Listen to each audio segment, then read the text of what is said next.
Members of the Malacanang Press Corps and FOCAP, ladies and gentlemen, the President of the Philippines, President Rodrigo Roa Duterte.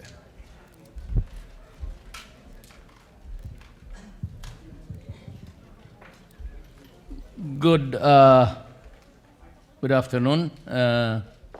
Kindly find your seats to make you comfortable. I have a great news for you.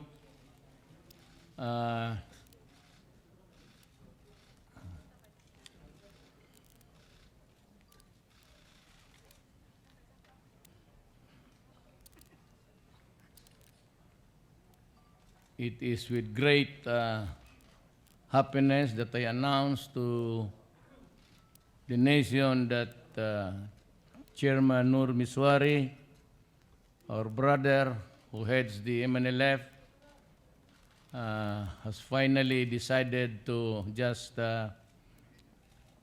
accept my invitation for him to talk to us. He has obliged, and we are very grateful. Secretary Doresa just did the legwork and all, and he was able to pave the way for Chairman Nur to come here, I said, upon my invitation. There is that pending warrant which is lifted now upon my orders so that we can talk. And I would like to assure Brother Nur, that there is never an intention to deprive you of your liberty. So far as we can remember, when I was Vice Mayor, you were touring Mindanao, and I accepted you with open arms, and I said that maybe someday we can finally talk about peace.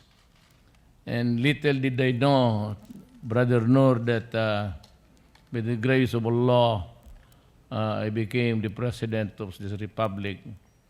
And in the twilight of our years, we would be able to talk about the problem of our country, the revolution that you have led all these years, and finally understanding on a common ground with government.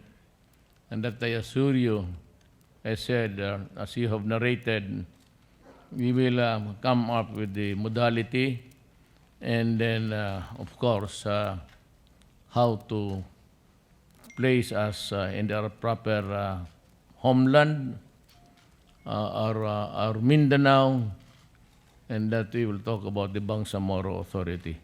We are ready for that, Brother Nur, and as a matter of fact, I said, I was elected for 6 years, but I told Congress if they're able to craft a territorial structure for the federal government and go ahead with the elections and provide the presidency for another form of government, I assure you that upon its completion, if it could be done earlier, 2 years, you have my word, I will resign as president and pave a way for a territorial government, which would have provided also maybe a strong president, but equally strong national parliamentary, subject to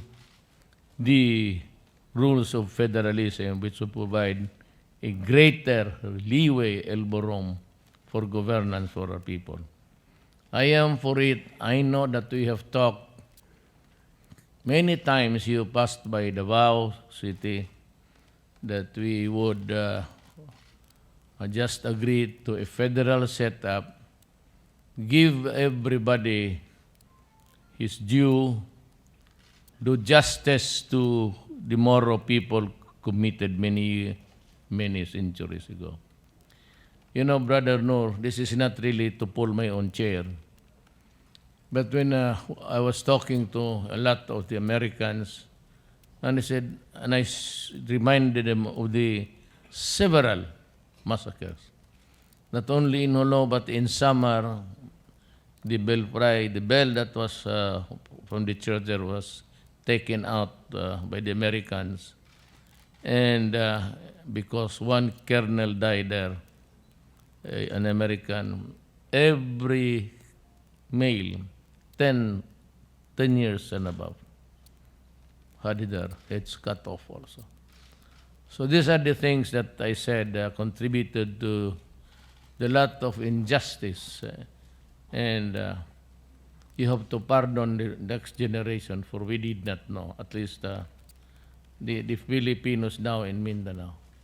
So we would like to ask that we work together with our Moro brothers and create a country that is really, that is just and that is good, and that would be for the next generations to come. I would like you to just say a few words, and we can maybe ask, maybe we can ask questions later. But this is a podium address being used by the president. You know that because you also once upon a time a cabinet member.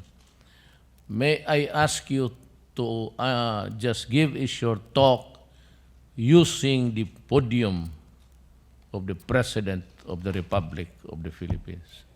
May I, Chairman Brother Nur?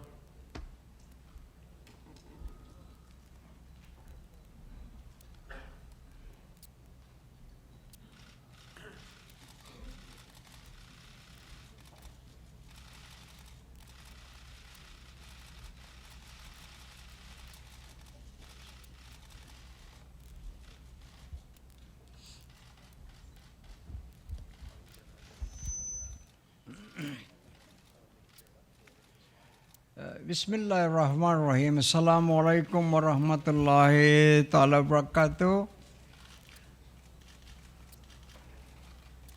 I began my statement with this universal greetings of peace of the Islamic world, because peace is of most vital humanitarian value to us.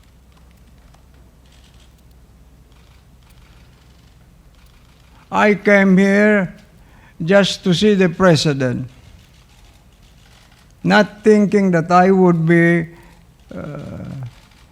having this press conference, because I came here only in answer to the invitation of the President, the man whom I respect and trust.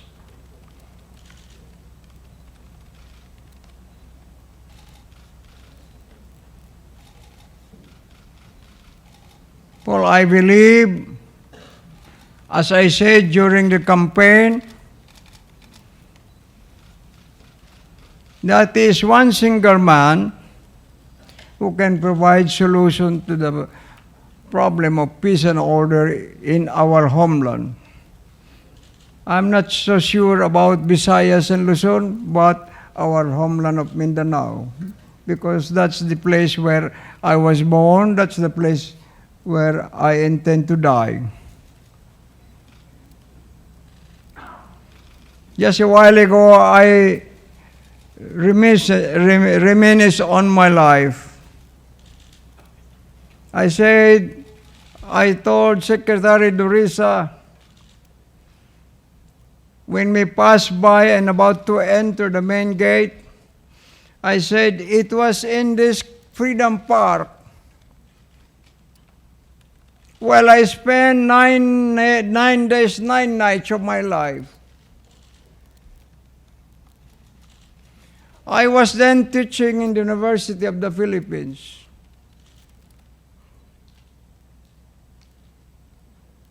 But I had to abandon my teaching profession to the extent that I had to resign because I was not happy with the reaction of President the late President the late President Marcos. In the aftermath of the killings of more than 200 of our people in Corridor Islands, innocent youth of our homeland, I led a series of demonstrations. I organized one in Congress. But when they called me to say my piece, I said, no, I'm not happy with the reaction of the congressmen. Why they did not honor us by sending somebody here just to talk to us?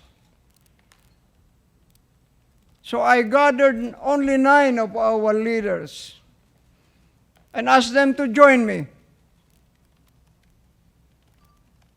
And I told them, now I will march to Malacanang Palace.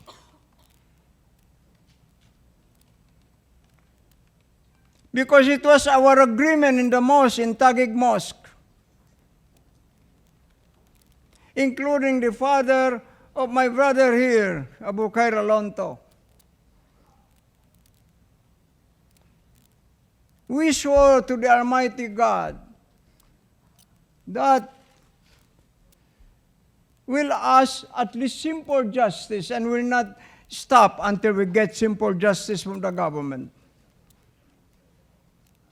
What kind of simple justice? We demanded in our streamers. We said, Mr. President, please return our brothers dead or alive. Please, Mr. President, we were blaring at the Malacanang Palace. We had a powerful microphone. We occupied for 9 days, 9 nights. I slept in that Freedom Park for 9 days, 9 nights. I left only when I went to the university to change my dress, to take a bath and like that.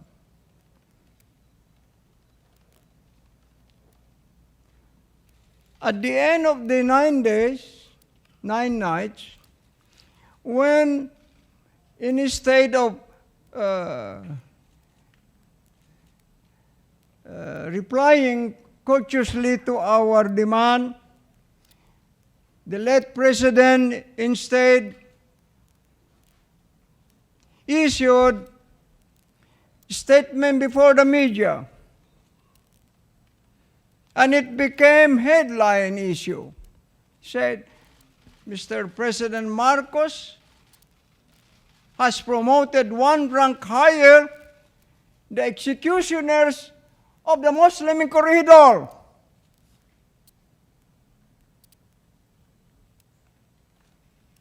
So I said, when the media came, they asked me, how long is there, Mr. Professor Misuari, will you stay here? I said, this is the end. I will end my stay here tonight. There, I gathered our leaders and we swore to the Almighty God to start our struggle for our complete freedom. I resigned from the university. I always told myself that academic profession is the first love in my life. I was so in love with that profession. But when we did not get even a simple justice from the government, so I decided to cut off myself from the university, and now I'm already over 48 years of my life. I told our dear brother, the president, I was already determined to stay put in the mountains, were it not for his call, were it not for his invitation. It's just I cannot reject his invitation because I respect him too much. And now I came here to thank him. First also for restoring my freedom, if only partially. When we released from the residence of my wife, Mr. Kazartan, seeking stand, after we got him from the hands of the Abu Sayyaf, we were very, very lucky. The Abu Sayyaf sent only, according to Seeking Stud, only 60 warriors. And upon my instruction, I asked my people to envelop them right away. And I sent 1 battalion of my forces. So they had no choice but to give us to us. Then when he left the residence of my wife, you know what he said? I am so happy to be alive. Now I want to tell you, paraphrasing that statement of my friend Kazartan, now I am so happy to be free again.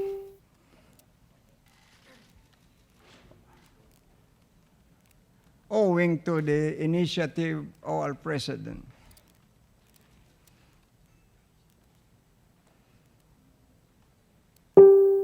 My first impulse was, I told Secretary Durisa,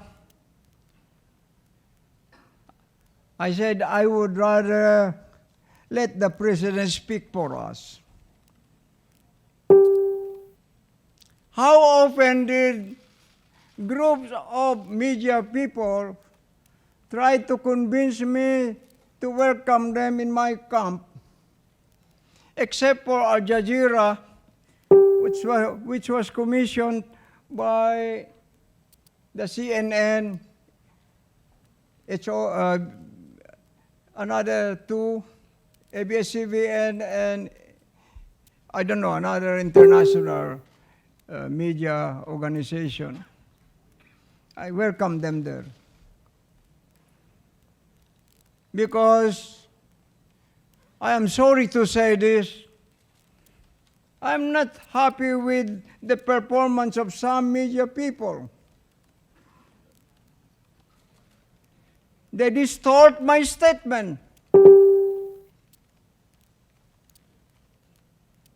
And some of them are insisting, before they used to insist, MNLF is a spent force.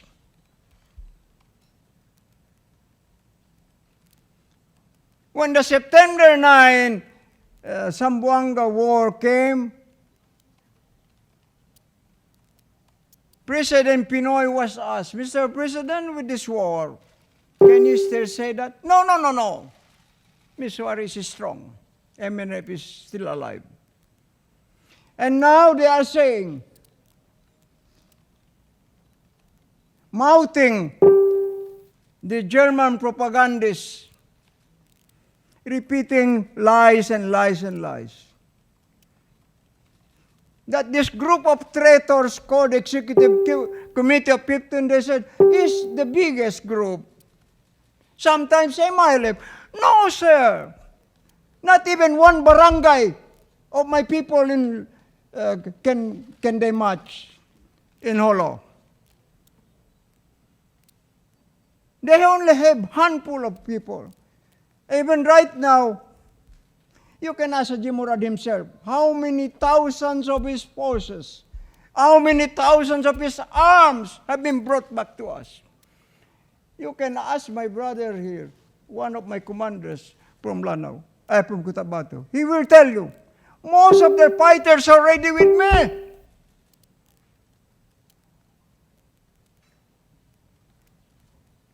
And even the BIFF have told me, Brother Nur, if you go to war, count on us. BIFF.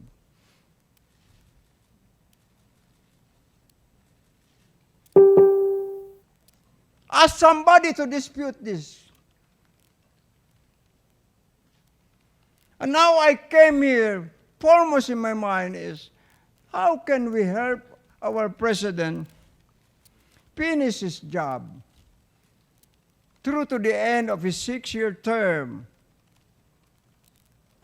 Because I know for a fact that he will not abandon his pledge to the people. He said, I'll give you peace. Peace in Mindanao. Is that so, Mr. President? So I support him for that.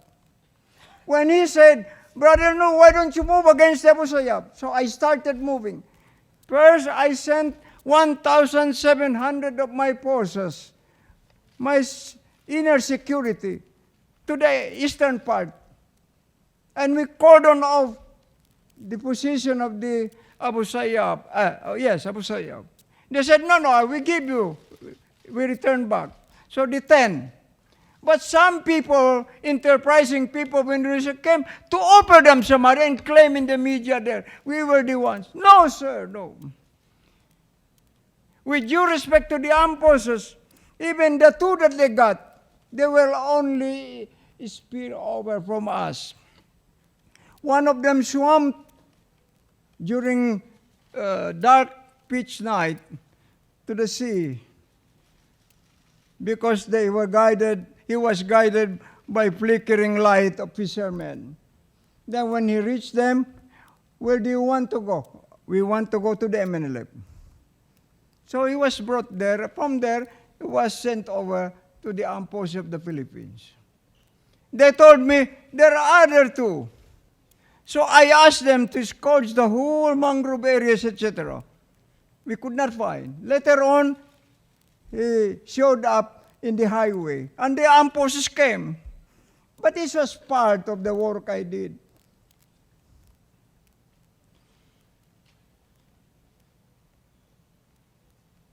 You see? That's the thing I want to say. I want people to be truthful about things. If you want us to be fair with you, you want us to deal with you, please be fair with us. Just tell the truth, simple truth. And secondly, about this campaign against drug, one of my commanders, I was telling Secretary Durisa, while we were flying from Holo to Manila, I told him one of my commanders has written me a report saying, Kaji, addressing me.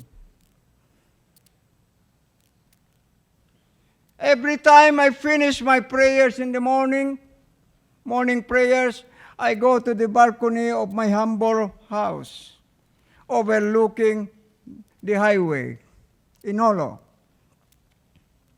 Every time I see people, young people, in the prime of their life, walking like ancient people or what, I say, what's the cause? Drugs. They are destroying our children, our youth. Who will succeed us after this? When our citizens are already destroyed by these drugs. To us, I've always been saying that drug is a restless, creeping threat to humanity. International organizations spending billions and billions and produce no result at all.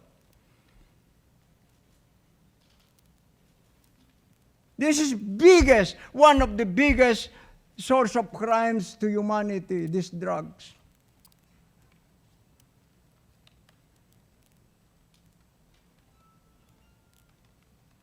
And apart from that, I was also saying that since Malaysia is the one who is involved in this kidnapping for ransom,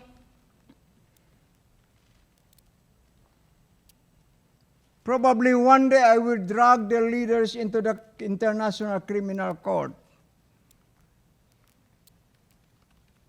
I have all the evidences in my hands.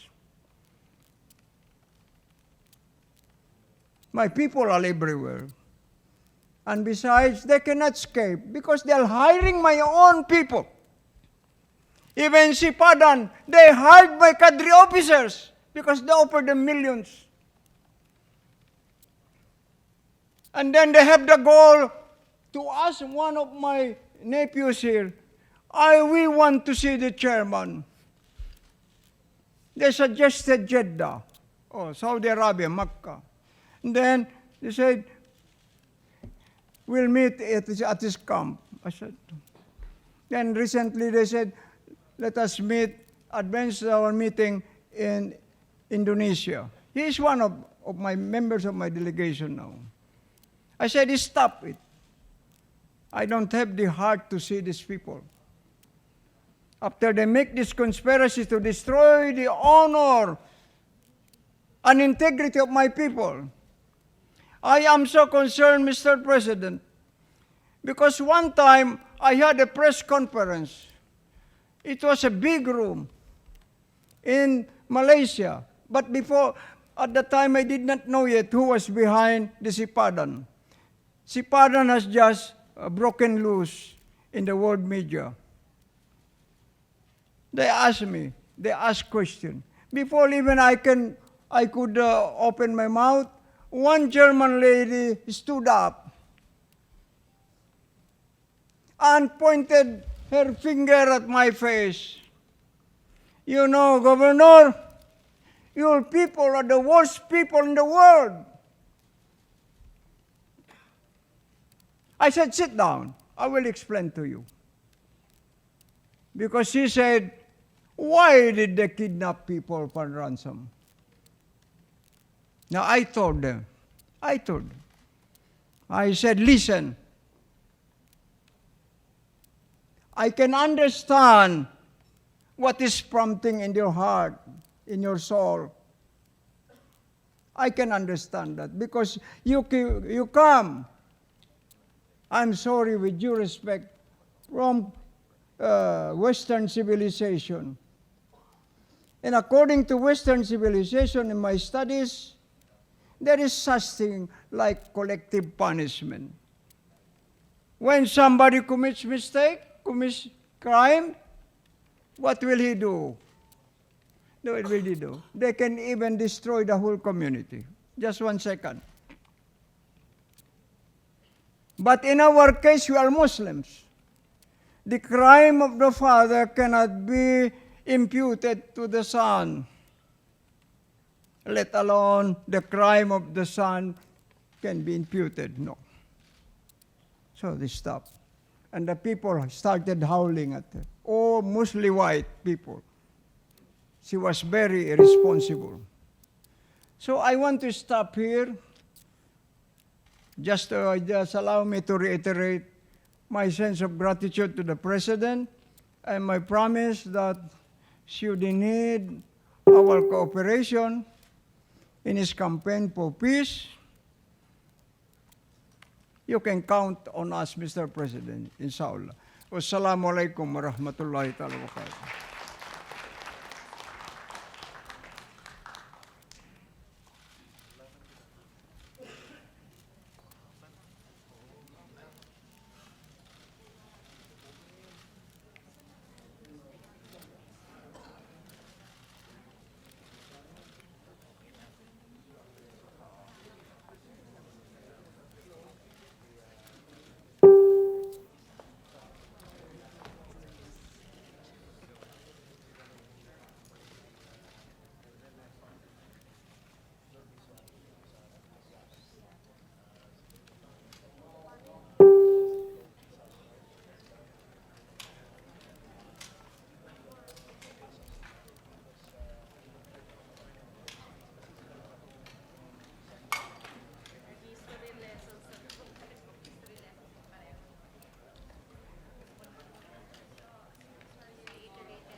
Palakpakan po natin ang ating minamahal na Presidente Rodrigo Duterte. Mga lumpiang halaman, nagbibigay saya ang kulay. Mga ibong lumilipad ay malayang tunay, simbolong pagkakaisa, tanging nilang talay.